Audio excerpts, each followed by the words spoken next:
తండ్రి అయిన దేవుని ఎదుట పవిత్రమును నిష్కళంకములైన భక్తి ఏదనగా దిక్కులేని పిల్లలను విధవరాండ్లను వారి ఇబ్బందుల్లో పరామర్శించుటయు ఇకలోక మాలికలను తన కంటకుండా తను కాపాడుకుంటే దేవునికి స్తోత్రం. హల్లెలూయా. చిన్న ప్రార్థన చేసుకుందాము. మా పరిశుద్ధుడు తండ్రి, కృపగల నాయన, పరిశుద్ధుడా నీకు వందనాలు, స్తోత్రాలు చెల్లిస్తున్నాం. ఇంతవరకు అయ్యా నీ నామాన్ని మహిమపరుచుకున్నాం. ఇదిగో వాక్యంలోనికి మేము వెళ్తున్నాం నాయన. అయ్యా మీరు మాట్లాడండి ప్రభువా. అల్పుణ్ణి, అయోగ్యుడిని, ఎన్నిక లేని వాడిని అయ్యా ఎన్నిక చేసుకొని పరిశుద్ధపరిచి పవిత్రపరిచి, ఇదిగో నా మాట వల్ల ఏ మాత్రం ఉపయోగం లేదు, నేను మాట్లాడడం వల్ల ఏం ఉపయోగము కలగదు, కానీ నువ్వు మాట్లాడితే మాకు ఉపయోగము, నువ్వు మాట్లాడితే మేము బ్రతుకుతాము, నువ్వు మాట్లాడితే మాలో ఉన్న రోగములు, శాపములు నాయన విడుదల పొందుతాయి. ఇదిగో నీ మాట మాకు కావాలి. ఇదిగో వినగలిగిన మనసు, గ్రహింపగల యోగ్యమైన మనసు మాలో అయా పుట్టింప చేయండి. ఇదిగో అనాలోచితమైన ఆలోచనలు, నిద్రపుచ్చి నిద్ర ఆత్మలు ఆయన యేసు నామములో ఈ స్థలములో నుండి పొమ్మని ఆజ్ఞాపిస్తున్నాను.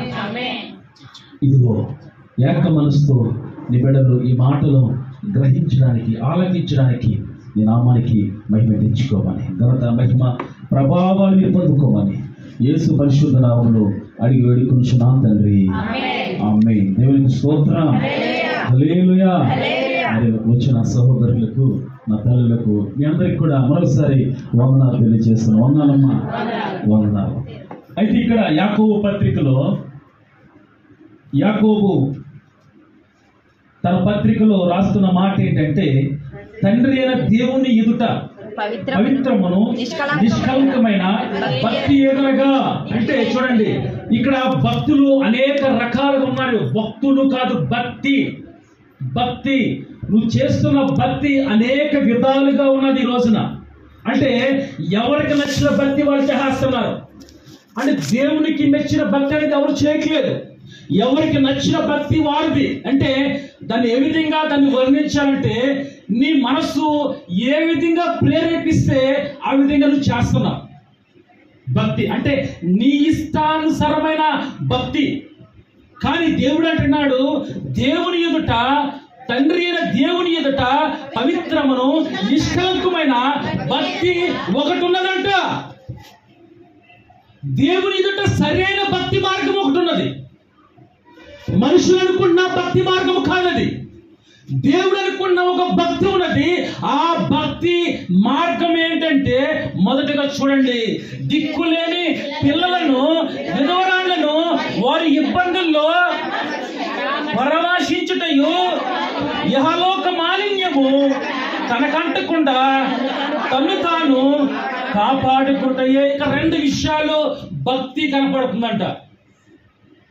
ఒకటి, దిక్కులేని వారిని, ఏ ఆధారం లేకుండా జీవిస్తున్న వారిని, ఏ ఆధారంకి లేకుండా బ్రతుకుతున్న బ్రతుకులకి. అంటే వాళ్ళకి ఏ ఆధారం లేదు, వాళ్ళకి చెప్పుకోదగిన వారు కూడా ఎవరు లేరు. అనాథులు, విధవరాళ్ళు, వాళ్ళ పక్షానంట దేవుడు ఉంటాడంట. అందుకే తండ్రి లేని వారిని హింస పెట్టకూడదంటారు, విధవరాలతోటి వ్యాజ్యమాడకూడదంటారు. అంటే దాని అర్థం ఏంటంటే తెలుసా, వాళ్ళ పక్షమున ఒక దేవుని శక్తి ఒకటి ఉన్నది. మనుషులు కాదు వారి పక్కన ఉండేది. అనాథులుగా ఈరోజు చూడండి, పిచ్చి వాళ్ళుగా రోడ్లను తిరిగే వారికి, వాళ్ళకి ఏ రోగం వస్తుందో, ఏ ట్యాబ్లెట్ వాళ్ళు వేస్తున్నారో, ఎవరు వాళ్ళ జీవనము కొనసాగిస్తున్నారో ఎవరికి తెలియట్లేదు.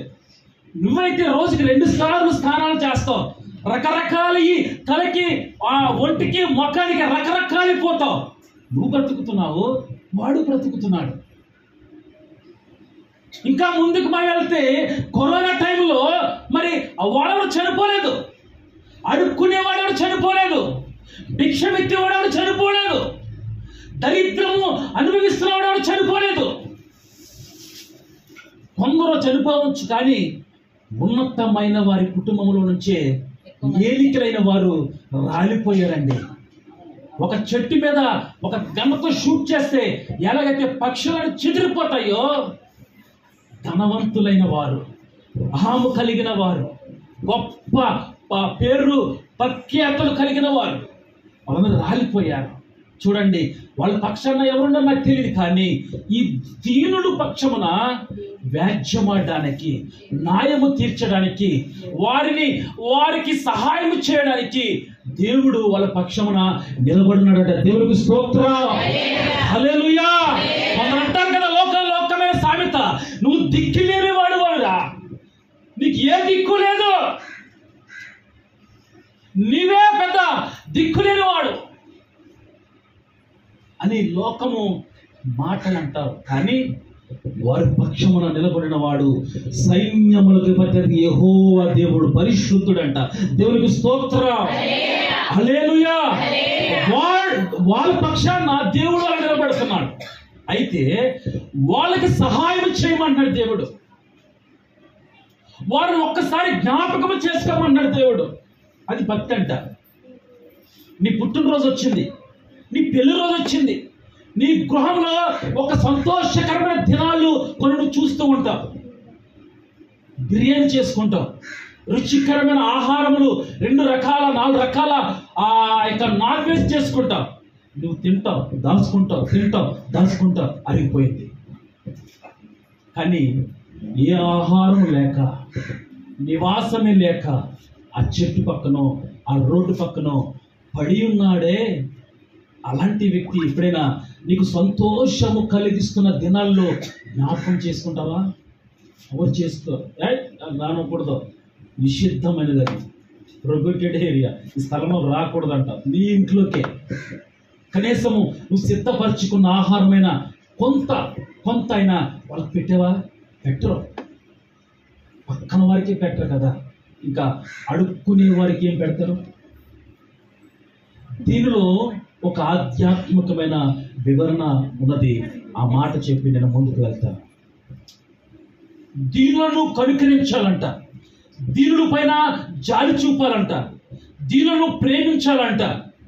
అయితే తండ్రి లేని వారిని, అంటే ఒంటరిగా ఉన్న వారిని గౌరవించాలంట. వాళ్ళకి నీ వల్ల అయితే సహాయం చేయాలంట.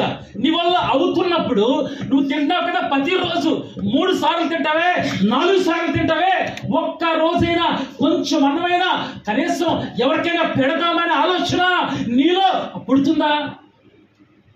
పుట్టదు. కానీ పాస్టర్ గారు మైక్ తీసుకొని ప్రార్థన చేయడానికి, మా పాస్టర్ గారు ప్రార్థన చెప్పగానే నువ్వే మొదటి మైక్ తీసి ప్రార్థన చేస్తావు.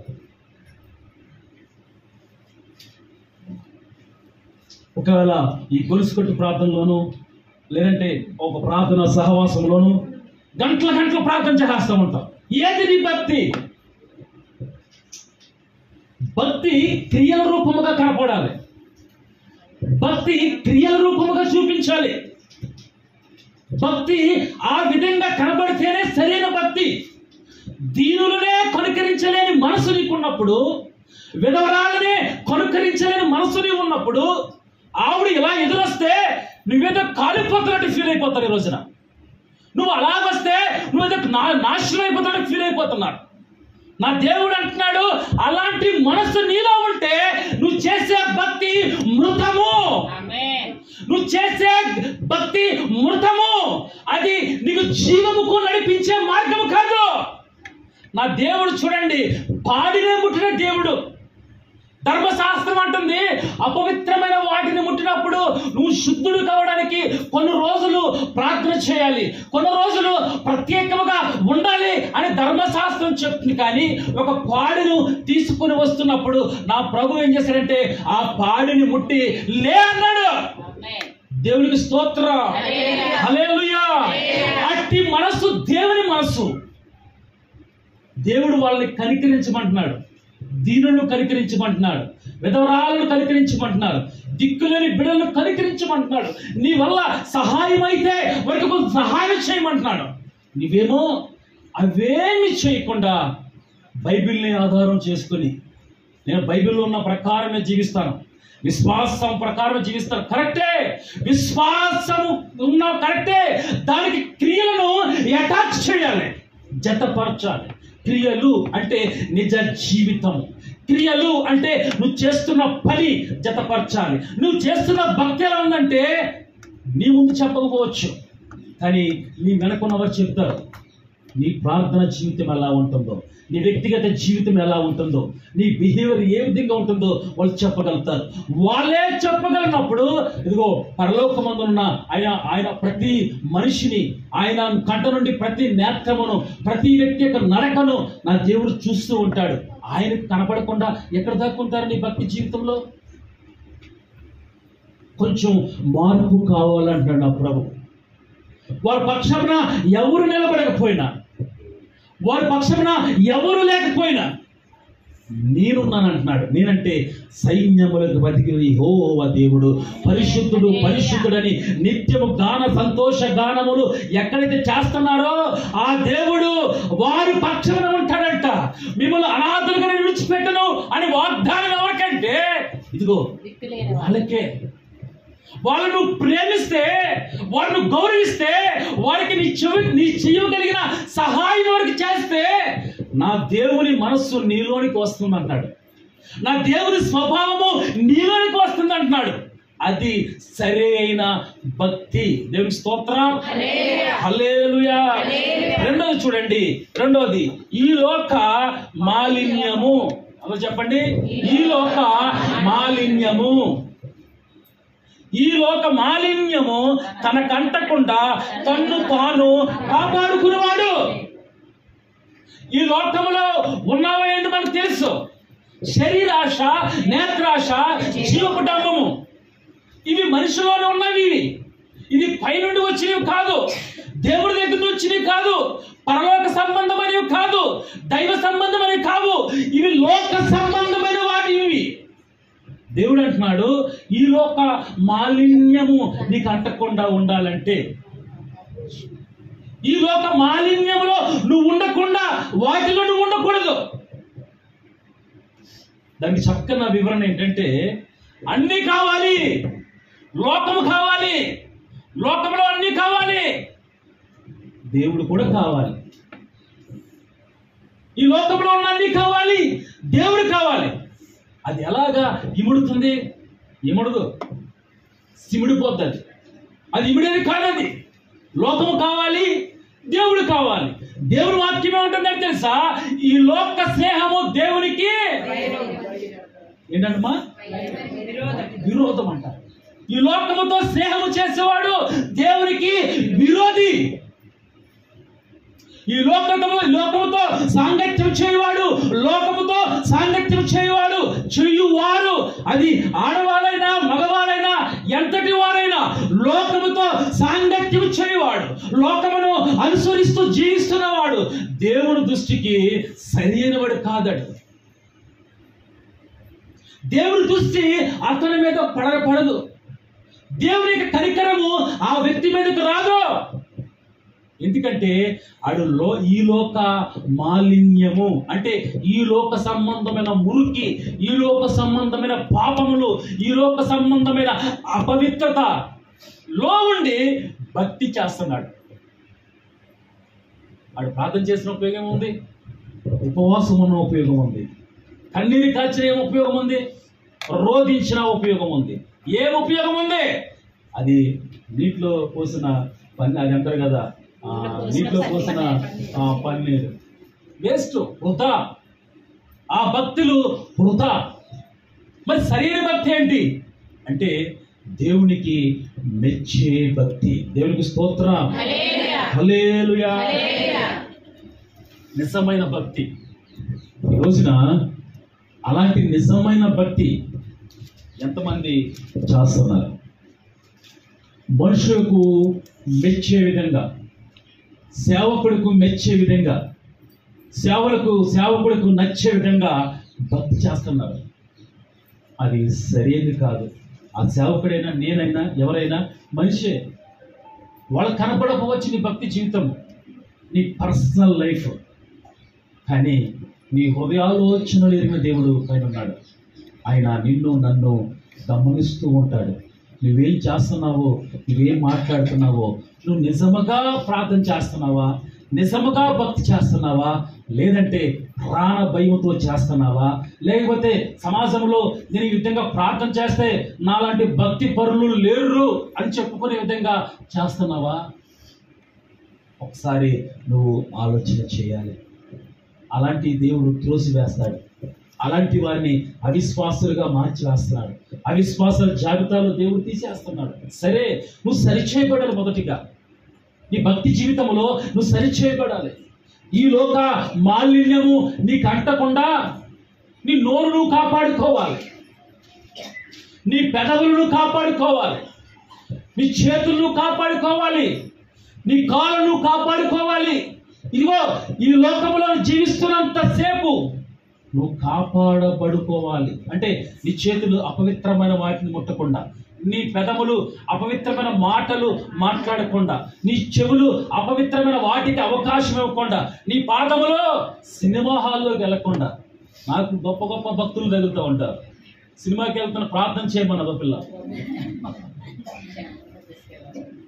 చూడండి అలా భక్తి చూడండి. సినిమాకి వెళ్తున్నా ఈగారు, అది మంచి సినిమా అంటే ఫ్యామిలీ సినిమా, ప్రార్థన చేయండి అంటారు. మళ్ళీ ఆవిడ పాస్టర్ గారు రాగానే మైక్ తీసుకుని స్తోత్రాలు చెప్పేస్తాడంట.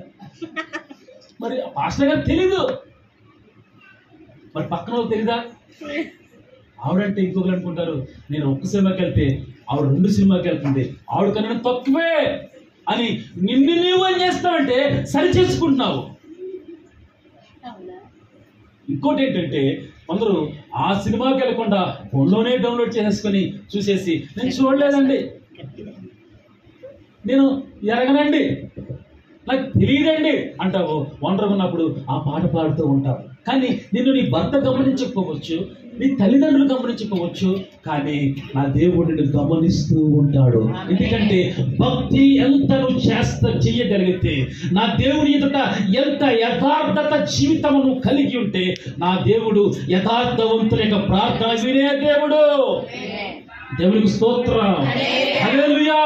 యథార్థవంతులు భిక్షమెత్తుట ఎక్కడ రాయబడలేదు. యథార్థత, మాటలో యథార్థత, చూపులో యథార్థత, చేష్టల్లో యథార్థత. దేవుడు కోరుకుంటుంది యథార్థత. అంటే పర్ఫెక్ట్ గా ఉండాలంట. కొన్ని వాటిలోనే పర్ఫెక్ట్గా ఉంటారు, యథార్థంగా ఉంటారు. కొన్ని వీటిలో యథార్థత అనేది రాయబడితే చదువుతారు తప్ప వారి జీవితంలో కనబడదు.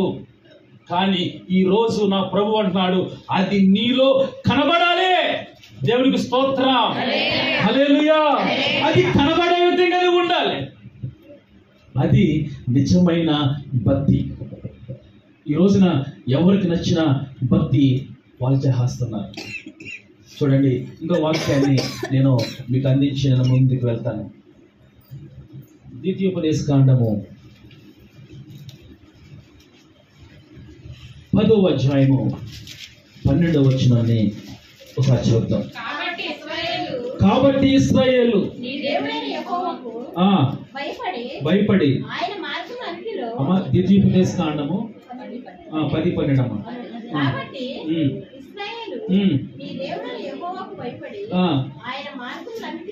ఆయన మార్గములన్నిటిలో నడుచుచు ఆయనను ప్రేమించి నీ దేవుడైన యెహోవాను నీ పూర్ణ మనసుతో నీ పూర్ణ ఆత్మతో సేవించి నీ మేలు కొరకు నేను నీకు ఆజ్ఞాపించు యెహోవా ఆజ్ఞలను కట్టడలను అనుసరించి నడుచుకుందునని మాట.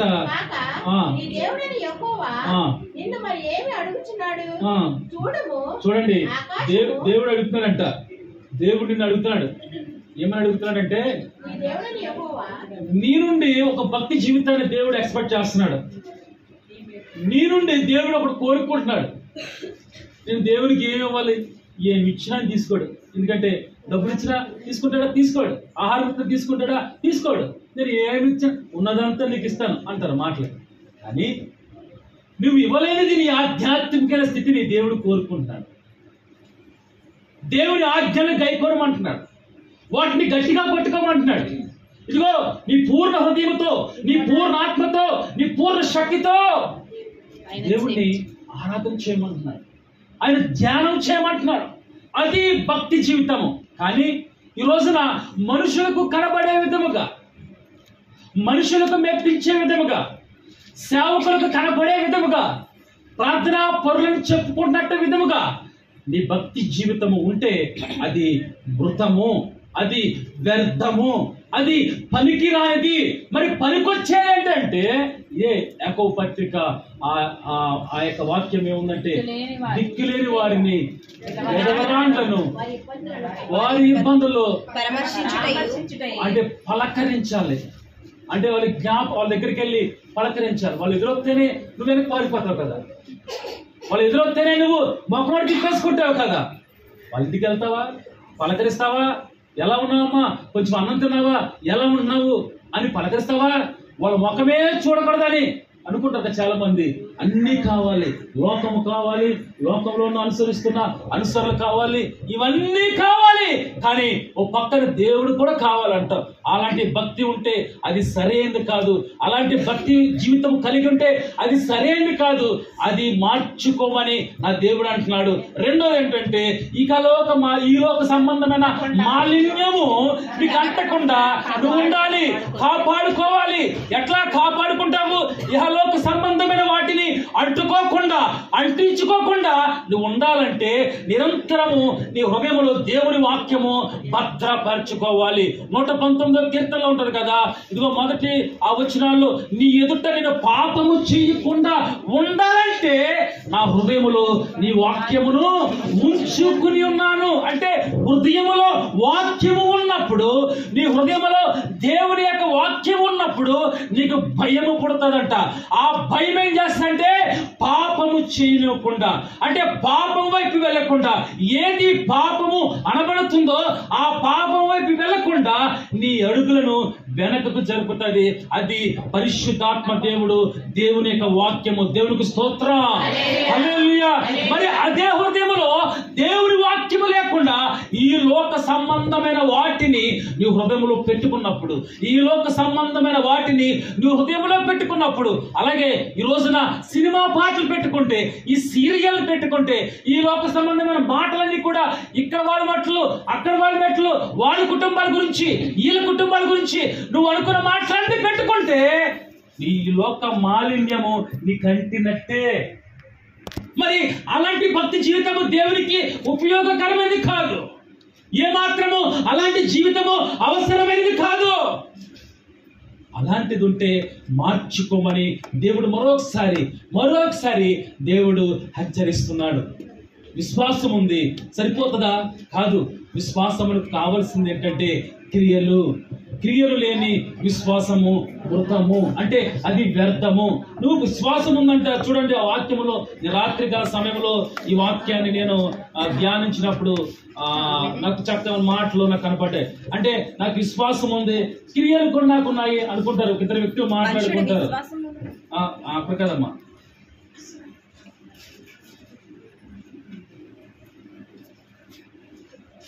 14 వచ్చిన 2:14, నా సహోదరులారా క్రియలు లేనప్పుడు ఎవడైనను తనకు విశ్వాసము కలదని చెప్పిన ఎడల ఏమి ప్రయోజనము? అట్టి విశ్వాసం అతను రక్షింపగలదా? సహోదరి దిగంబరులై ఆనాటికి భోజనము లేకున్నప్పుడు మీలో ఎవడైనను శరీరమునకు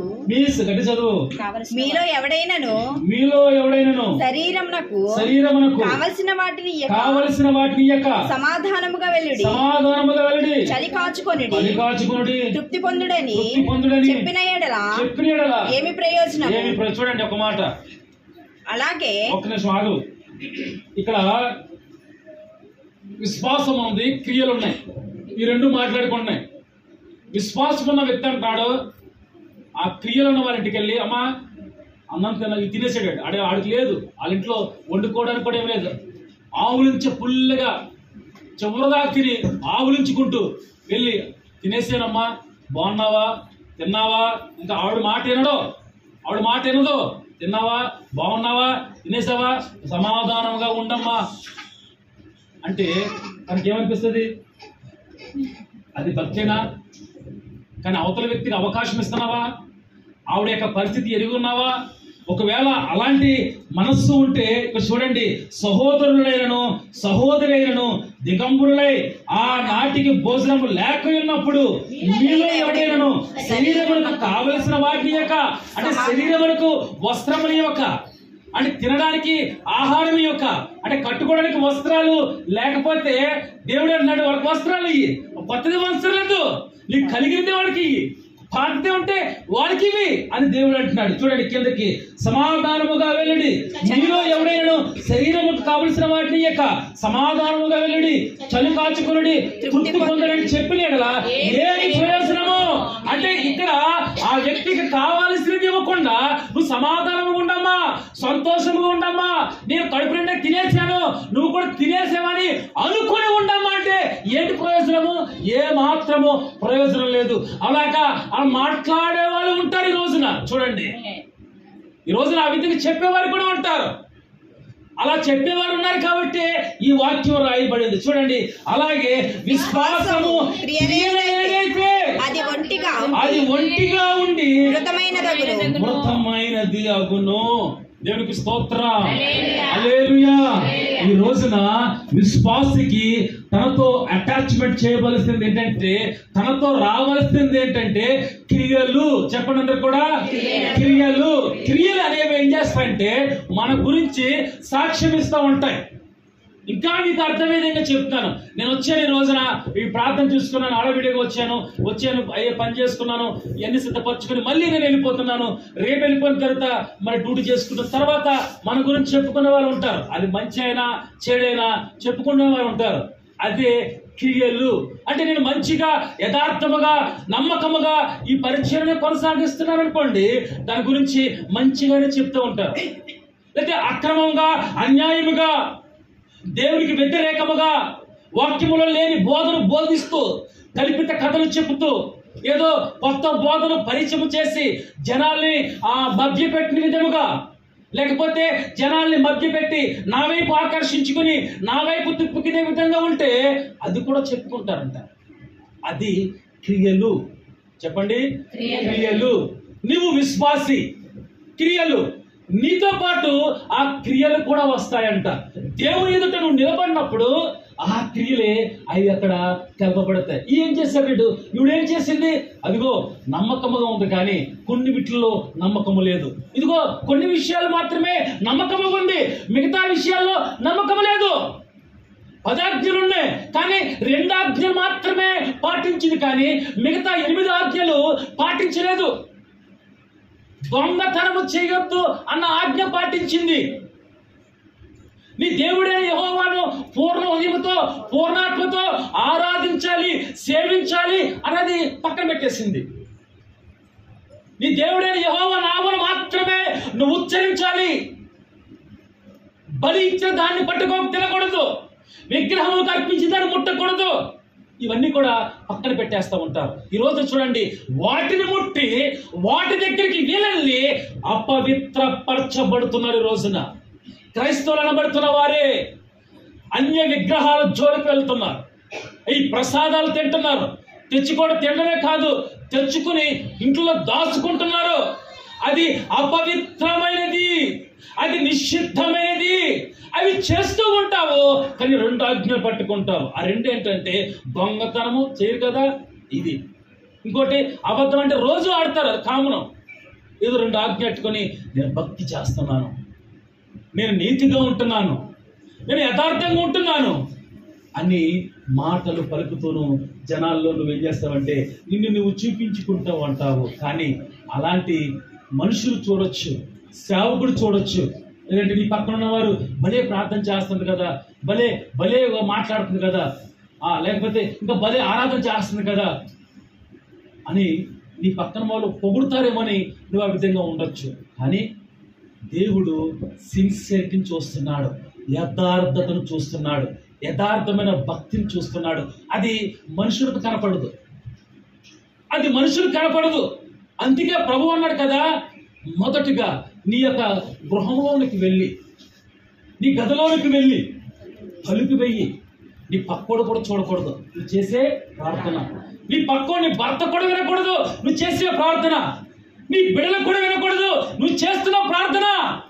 దేని కొరకు ప్రార్థిస్తున్నావో, దేనిని అడుగుతున్నావో, దేని కొరకు నువ్వు ప్రాకులాడుతున్నావో, దేనిని కొరకు పొందాలని నువ్వు ఆశపడుతున్నావో, దేని బంధించబడుతున్నావో, ఏమి జరగాలని దేవుని ఎదుట ఆయన పాదాలు పట్టుకుని బతిమాలుకుంటున్నావో అది నీ పర్సనల్గా చేయాలంట. తలుపు వేసుకుని ప్రార్థన చేయాలంట. రహస్యమున్న దేవునికి నువ్వు మాట్లాడాలంట. రహస్యముందు చూస్తున్న దేవుడు అలాంటి ప్రార్థనకు జవాబిస్తానని ఏకకంఠంగా చెప్తున్నాడు. అది సరి అయిన భక్తి మార్గము. అది సరి అయిన భక్తి మార్గము. కానీ ఈరోజు చూడండి, ఈ రోజున నచ్చినట్లు బతుకుతున్నారు. మనిషి నచ్చినట్లు భక్తి జీవితం చేస్తున్నారు. అది సరైనది కాదని ఇదిగో నేను చెప్పడం కాదు, కానీ వాక్యమే ఆధారం చేసుకుని నేను మాట్లాడుతున్నా. అది సరైనది కాదు. మనుషులు మెచ్చుకోవచ్చు, కానీ దేవుడు మెచ్చుకునే విధంగా ఉండదు. దేవుడు దాన్ని అన్నడు మెచ్చుకోలేడు. దేవుడు మెచ్చుకోవాలంటే ఇదిగో ఈ విధంగా నువ్వు జీవించాలి. దేవుడు మెచ్చుకోవాలంటే ఈ విధంగా నువ్వు జీవించాలి. ఇశ్రాయేలు బిడ్డలు ఆ ఐగుప్తు నుంచి నడిపించబడిన తర్వాత మోషే కొండ మీదకి వెళ్ళి దేవుడితో సహవాసం చేస్తున్నప్పుడు వీళ్ళకి నడిపించేవాడు ఎవడు లేడని, వీళ్ళని కాపాడడానికి ఎవడు లేడని ఒక దూడను చేసుకుని ఇదే మా దేవుడని వాళ్ళు ఆరాధన చేసేస్తున్నారు. ఈయనే మమ్మలను ఐగుప్తు నుంచి విడిపించినవాడు, మాకు దేవుడు కావాలి, మేము ఆరాధించడానికి ఒక దేవుడు కావాలి అని ఒక విగ్రహాన్ని చేసుకుని దానికి బలులు అర్పించి పూజలు అర్పించి బంతులేస్తున్నప్పుడు దేవుడు చూచాడా లేదా? దేవుడు చూశాడండి. విగ్రహాన్ని చూశాడు. విగ్రహానికి ఎంతమంది అర్పణ చేస్తున్నారో కూడా చూశాడు. ఒక్క మాటతో ఇదిగో అందరినీ నాశనం చేసేస్తాడు. విగ్రహారాధన ఈ రోజున దేవుని దృష్టికి చాలా భయంకరమైన పాపముగా ఎంచబడింది. నువ్వు విగ్రహములకు అర్పించిందని తింటున్నావేమో. ఈరోజు చాలా మంది వాటిని ఆహారంగానే మార్చుకుని తినేస్తున్నారు. అది తప్పని దేవుడు ఏకకంఠంగా చెప్తున్నాడు. ఎందుకంటే అది విగ్రహమునకు అర్పించింది. ఆ విగ్రహమును ఆధారము చేసుకుని కొన్ని అపవిత్రత ఆ దాన్ని పట్టుకొని ఉంటుంది. అది నువ్వు తినడం ద్వారా ఈ రోజున కుటుంబాలు ఇదిగో నరక యాతన పడుతున్నాయి. ఈ రోజున కుటుంబాలు అనేకమైన విధాలుగా శోధించబడుతున్నాయి.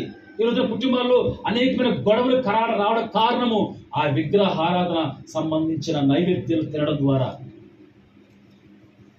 ఈ రోజున ఆ విధంగా శపించబడుతున్నారు. దేవుడు చూచే దేవుడు. ఎంతమంది దానికి సపోర్ట్ చేస్తున్నారు, ఎంతమంది దాన్ని ఆధారం చేసుకుని ఉంటున్నారు, దేవుడు చూచే దేవుడు. ఎవరు భక్తి ఏ విధంగా ఉందో, ఎవరు ఏ విధంగా జీవిస్తున్నారు, ఎవరు ఏ విధంగా ఉంటున్నారో వాళ్ళ పర్సనల్ లైఫ్ భర్తకు తెలియకపోయినా, భార్యకు తెలియకపోయినా, బిడ్డలకు తెలియకపోయినా నిన్ను సృష్టించిన దేవునికి మాత్రము తెలిసి ఉన్నది. ఆయనని మర్చిపోయే దేవుడు కాదు. నీ గమన ఆగమనంలో కూడా చూచే దేవుడు. నువ్వు వెళుతున్నప్పుడు వస్తున్నప్పుడు నీవు ఎలా మాట్లాడుతున్నావో, నీ మాట తీరు ఏ విధంగా ఉందో, నువ్వు జనాల్లో ఏ విధంగా మాట్లాడుతున్నావో, ఇంట్లోకి వెళ్ళిన తర్వాత ఎలా ఉంటున్నావో దేవుడు చూచే దేవుడు. ఆయన ఎదుట ఎందుకు మన బడే మాటలు, ఆయన ఎదుట మన ఈ యొక్క మన అహంకారాలు అవన్నీ విడిచిపెట్టుకుని రామంటున్నాడు దేవుడు.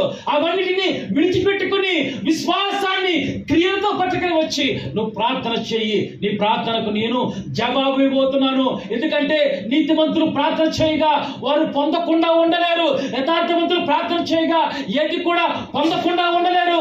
యథార్థత నీతి ఏ విధంగా వస్తాడంటే నిజమైన భక్తి చేయడం ద్వారా, యథార్థముగా జీవించడం ద్వారా, యథార్థముగా దేవుణ్ణి ఆరాధన చేయడం ద్వారా ఇవన్నిటిని నీవు పొందుకోబోతున్నావు. అట్టి కృప పరిశుద్ధాత్మ దేవుడు మనందరికి దయచేయును గాక.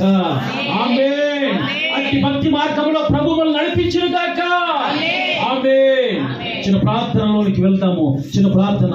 ఉన్న వాళ్ళందరూ అదే స్థలంలో మీకు అనుకూలంగా ఇచ్చిన విధంగా మీరు కూర్చొని ఒక తీర్మానంలోనికి వెళ్ళి భక్తి మార్గంలో నుండి ప్రభువా నన్ను నడిపించు, ప్రభువా సరైన భక్తి నాకు నేర్పించయ్యా. అయ్యా నేను అనుకున్న భక్తి కాదు, నేను చేసుకున్న భక్తి కాదు, నీకు మెచ్చిన భక్తి, నీకు అనుకూలమైన భక్తి నాకు నేర్పించు ప్రభువా, నాకు నేర్పించు ప్రభువా అని చిన్న తీర్మానంలోనికి వెళ్ళి మనము ముగించుకుందాం. చిన్న తీర్మానంలోనికి వెళ్దాం.